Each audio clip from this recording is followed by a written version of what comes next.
Chairman G M কাদের বাড়িতে হামলার পর সেনাবাহিনী কড়া বার্তা দিয়েছিল, কিন্তু এর জবাবে উল্টো সেনাবাহিনীর প্রতি চ্যালেঞ্জ ছুড়লেন এনসিপি নেতা সার্জিস আলম। অনেকটা পরিষ্কার করে বললেন, তাদের মত অনুযায়ী চলতে হবে সেনাবাহিনীকে। সরকার সমর্থকদের দাবি মেনে চালাতে হবে প্রতিপক্ষের উপর দমন অভিযান। সেনাপ্রধানকে মারাত্মক রকম প্রতিপক্ষ ভাবার প্রবণতা এনসিপির মধ্যে দীর্ঘদিন থেকে লক্ষ্য করা যাচ্ছে, এবং এই প্রতিপক্ষ ভাবার প্রবণতা এতটাই গভীর, এতটাই তীব্র যে নানান সময় নানা রকম ঘটনা এটা ম্যানিফেস্টেড হয়ে ওঠে, আমাদের সামনে এসে হাজির হয়। জনাব সার্জিস আলমের সাথে একজন সেনা কর্মকর্তার আলোচনা বা কিছুটা কথাবার্তা নিয়ে গতকাল বিকেলে আমি একটা ভিডিও আপলোড করেছিলাম রংপুরের একটা ঘটনায়। সেটা যতটুকু ছিল এরপর জনাব সার্জিস আলম যে ধরনের একটা ফেসবুক স্ট্যাটাস দিয়েছেন, তাতে এটা মনে করা যথেষ্ট কারণ আছে যে সেনা প্রধানের সাথে তাদের এই দ্বন্দ্ব অত্যন্ত গভীর। ডিসেম্বরের মধ্যে নির্বাচন হবে নাকি নির্বাচন পিছিয়ে যাবে, কবে নির্বাচন হবে, সেরকম নানা রকমের আশঙ্কার মধ্যে আজকে বিএনপিকে আবার ডাকা হয়েছে। বিএনপি বসছে যমুনাতে প্রধান উপদেষ্টার সঙ্গে, সেখানে কি আলাপ হবে সেই প্রশ্ন এবং সেই অপেক্ষা পুরো জাতির। কোন দিকে যাবে, এর আগে একটা ভিডিওতে আমরা বলেছিলাম যে সেখানে দুটো সিদ্ধান্ত হতে পারে, হয় নির্বাচনী রোডম্যাপ ঘোষণা করা হবে, অথবা দলগুলোকে নিজের বাগে আনতে পারার ব্যর্থতায় প্রধান উপদেষ্টা পদত্যাগের সিদ্ধান্তও নিতে। দর্শক মণ্ডলী, আসসালামু আলাইকুম রহমতুল্লাহ। আশা করি সবাই ভালো এবং সুস্থ আছেন। স্বাগত জানাচ্ছি আমাদের আরেকটি নতুন ভিডিওতে।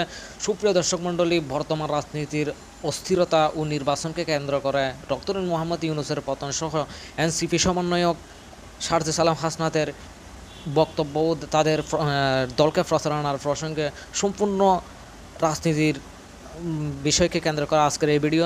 সুপ্রিয় দর্শক, শেষ পর্যন্ত আপনাকে ভিডিওটি দেখার জন্য অনুরোধ জানাচ্ছি। সুপ্রিয় দর্শক, আমাদের চ্যানেলে নতুন হয়ে থাকলে আপনাকে চ্যানেলটি সাবস্ক্রাইব করে লাইক কমেন্ট শেয়ার করে সাথে থাকার জন্য অনুরোধ জানাচ্ছি। আসুন আমরা সেই সম্পূর্ণ ভিডিওটা দেখে আসি। অবশ্যই ভিডিও শেষে আপনার মূল্যবান মতামত কমেন্ট বক্সে জানাবেন। নানা রকমের আশঙ্কার মধ্যে আজকে বিএনপিকে আবার ডাকা হয়েছে। বিএনপি বসছে যমুনাতে প্রধান উপদেষ্টার সঙ্গে, সেখানে কি আলাপ হবে সেই প্রশ্ন এবং সেই অপেক্ষা পুরো জাতির।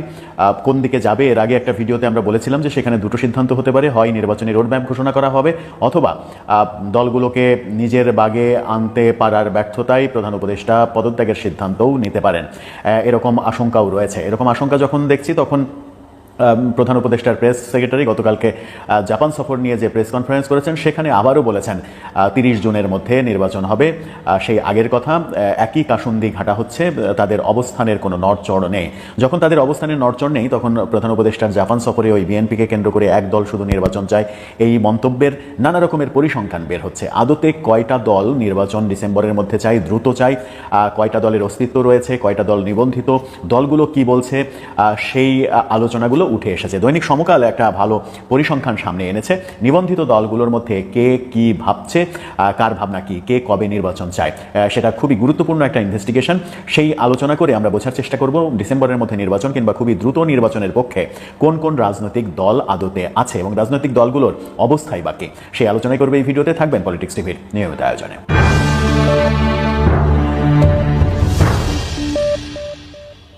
দর্শক, পলিটিক্স টিভির নিয়মিত ভিডিওগুলো স্পন্সর করছে প্রজাপতি.টিভি, নতুন ওটিটি প্ল্যাটফর্ম। আপনারা চাইলে ইউটিউবে, ফেসবুকে, ইনস্টাগ্রামে, টিকটকে দেখে নিতে পারেন। ডেসক্রিপশন বক্সে লিঙ্ক দেওয়া থাকবে, সেখান থেকেও আপনারা দেখে নিতে পারেন প্রজাপতির কার্যক্রম। চলে যাচ্ছি মূল ভিডিওতে। বলছিলাম বাংলাদেশের রাজনৈতিক দলগুলোর মধ্যে কে কে দ্রুত নির্বাচন চায় কিংবা ডিসেম্বরের মধ্যে নির্বাচন চাই, কারা সংস্কার আগে চায়, নির্বাচন কোনো ব্যাপার না, নির্বাচনের মোটামুটি বিরুদ্ধাচরণ করছে।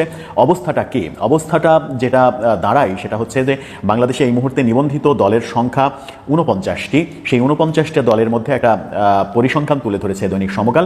সেই পরিসংখ্যানই যেটা দেখা যাচ্ছে সেটা হচ্ছে, আপনারা সমকালের পরিসংখ্যানটা দেখে নিতে পারেন। সেখানেই বলা হচ্ছে ডিসেম্বরের মধ্যে সরাসরি নির্বাচন চাই, এই কথাটা বলছে 10টি নিবন্ধিত দল। এর সাথে দ্রুত নির্বাচন চাই, অর্থাৎ ডিসেম্বর কিংবা তার আগে নির্বাচন চাই, দ্রুত নির্বাচন চাই, এরকম কথা বলছে 18টি দল, অর্থাৎ 28টি দল এই প্রক্রিয়াতে রয়েছে। সাথে আরও যুক্ত হয়েছে স্পষ্ট নির্বাচনের স্পষ্ট রোডম্যাপ চাই 4টি দল। সংস্কারে অগ্রাধিকার শুধুমাত্র 6টা দলের। 6টা দল বলছে আগে সংস্কার করতে হবে, আর 11টা দল সম্পর্কে তারা কোনো তথ্য এখন পর্যন্ত নিশ্চিত করতে পারছে না সমকাল। তার মানে এখন যে পরিসংখ্যান সমকাল তুলে ধরছে, সেই পরিসংখ্যানে দেখা যাচ্ছে মাত্র 6টা দল সংস্কারের অগ্রাধিকার দিচ্ছে, বাকি সবগুলো দলই, যে 11টা দলের পরিসংখ্যান সামনে আনা হয়নি, তারাও যদি সংস্কারের পক্ষে থাকে তাহলে 17টা সংস্কারের পক্ষে থাকে, বাকি সবগুলো দল অর্থাৎ বাকি 32টি দলই কিন্তু দ্রুত নির্বাচন কিংবা ডিসেম্বরের নির্বাচনের মতামতের পক্ষে অবস্থান করছে। এই হচ্ছে নিবন্ধিত দলের সংখ্যা।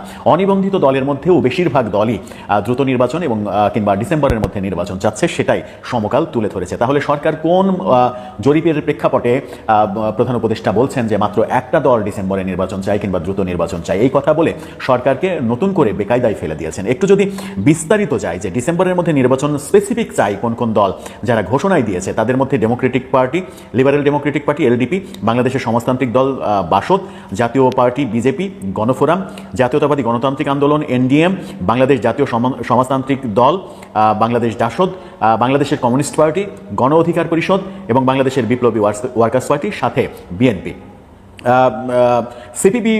সিপিবি বাম জোট সহ 50টিরও বেশি দল এই বছরের নির্বাচন চাইছে। সেই পরিসংখ্যান আবার আলাদাভাবে তুলে ধরা হয়েছে, যেখানে অনিবন্ধিত দলও রয়েছে। অর্থাৎ সিপিবি বাম ঘনিষ্ঠ 50টি দল, নিবন্ধিত অনিবন্ধিত 50টি দল, তারা ডিসেম্বরের মধ্যে কিংবা ডিসেম্বরের আগেই নির্বাচন চাইছে। নির্বাচনের স্পষ্ট সময় চাই, অর্থাৎ নির্বাচনের স্পষ্ট সময় দিতে হবে, এরকম যে 4টি দল বলছে তাদের মধ্যে বিএনপির মিত্র গণতন্ত্র মঞ্চের 3 নিবন্ধিত দল, জাতীয় সমাজতান্ত্রিক দল জেএসডি, নাগরিক ঐক্য এবং গণসংহতি আন্দোলন নির্বাচনের স্পষ্ট দিনক্ষণ বা রোড ম্যাপ চাই। একই রকম বক্তব্য আবার এবি পার্টিও ঠিক একই কথা বলেছে। যারা নীরব রয়েছে কিন্তু জনাব সার্জিস আলম যা করেছেন তার আগে ইনফ্যাক্ট এনসিপির আরও কিছু ইতিহাস আছে, আমি একসাথে কথা বলতে চাই। আমি গতকাল যে ভিডিওটা করেছি তখন জনাব সার্জিস আলম পরবর্তীতে এটা জবাবে কোনো স্টেটাস দেননি, তাই সেটা সেখানে সংযুক্ত করা যায়। এই স্টেটাস দেওয়াটা আরও বড় গুরুত্ব দেওয়ার দাবি রাখে। আমি এটা বলতে চাইছি যে এটা খুবই সিস্টেম্যাটিক ব্যাপার। আমি সার্জিস আলমের স্টেটাসের একটা অংশ একটু পড়তে চাই।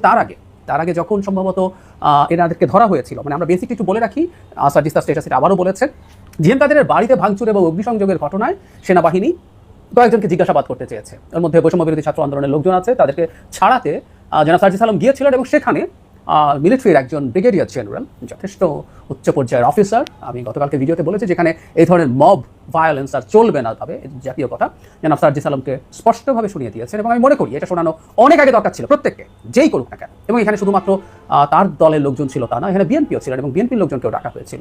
সো এটা অনেক আগে করা উচিত ছিল। সার্জিস আলম যখন তাদের গ্রেফতার করা হয়েছে ধারণা করি তখন তিনি একটা স্ট্যাটাস দিয়েছিলেন, রংপুরে ফ্যাসিস্টদের দোসরদের গ্রেফতার না করে অভ্যুত্থানের সহযোদ্ধাদেরকে বিব্রত করলে আগামীকাল রংপুরের রাজপথে আবার দেখা হবে আর আমরা সেখানে সামনের সারিতে থাকবো। মানে তিনি হুমকি দিয়ে রেখেছেন। যে স্ট্যাটাসটা দীর্ঘ একটা স্ট্যাটাস, আমি খুব বিস্তারিত পড়ছি না, কিন্তু যে জায়গাটা আমাদের কাছে সবচেয়ে গুরুত্বপূর্ণ সেটাই যাব। এখানে যেটা বলা হয়েছে, একজন মেয়র দলে ফিরে আসতে, মানে তার দায়িত্বে ফিরে আসতে চায়, এরকম এখানে জাতীয় পার্টি মিছিল করছে, জিএম কাদের সন্ত্রাসীদের সাথে নিয়ে মাঠে নামার প্রস্তুতি নিচ্ছেন, এগুলো বলছেন, সাথে আওয়ামী লীগের লোকজনকে নিয়ে। তারপরে ফ্যাসিবাদ বিরোধী ঐক্য একসাথে জাতীয় পার্টি এবং জিএম কাদের বিরুদ্ধে মিছিল করলে জনাব সার্জিসের ভাষ্য মতে জাতীয় পার্টির সন্ত্রাসীরা সেখানে হামলা চালায়। এরপর আমি জায়গা থেকে পড়ি, এরপর জিএম কাদের বাড়িতে একটি বাইক পোড়ানোর ঘটনা দেখা যায়।